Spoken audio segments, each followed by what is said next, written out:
Student next question है हमारे relating to the cash flow from investing activities.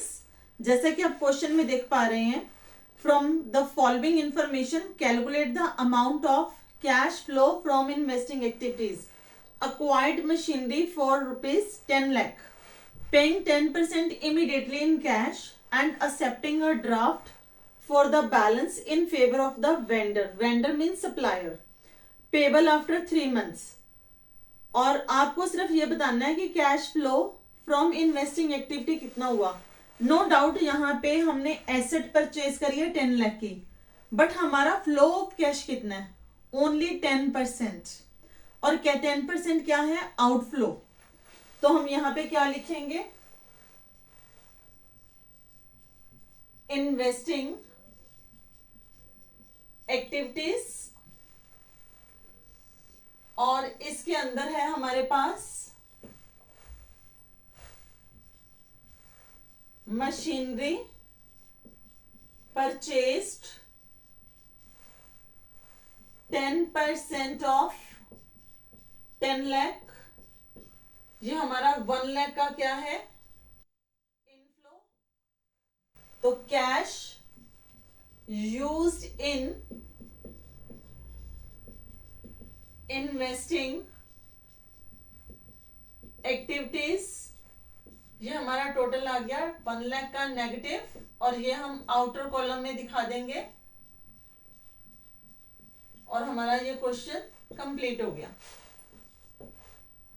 Next question है, Mars limited has plant and machinery whose written down value on 1st April 2022 was 9,60,000 and on 31st March 2023 10,50,000.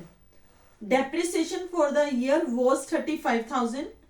In the beginning of the year, a part of the plant was sold for 45,000, which had a written down value 30,000. तो कैसे करेंगे इसको? Plant and machinery account format आपको पता है,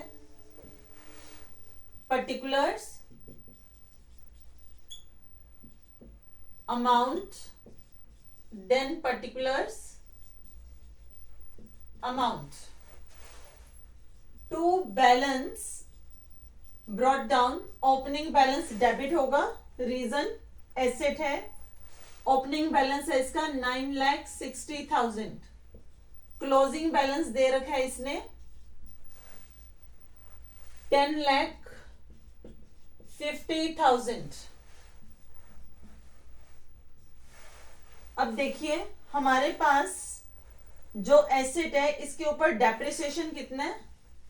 bye depreciation 35,000, और जो plant है वो सेल करा है by bank sale of plant is at 45,000।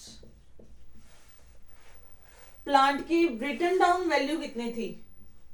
Written down value of plant 30,000, sold at 45,000। आपको पता है जब book value is less than the sale value there is a profit. Profit on sale कितना आ रहा है? 15,000। और प्रॉफिट कहां रिफ्लेक्ट होगा? To profit on sale of plant 15,000। अब देखिए हमारे पास टोटल कितना आ रहा है? 11,30,000। 11,30,000 में से 9,75,000 आप सब्ट्रैक्ट कर दीजिए, आपके पास क्या आ जाएगा? टू बैंक, ये है आपकी परचेज, और ये बनेगी आपकी बैलेंसिंग फिगर, और अमाउंट आ रहा है आपका 1,55,000। अब हमारे पास क्या आ चुके हैं? एक तो परचेज, एक सेल। ये कहां पे जाती है? इन्वेस्टिंग एक्टिविटीज में। अब हम बनाएंगे इन्वेस्टिंग एक्टिविटीज।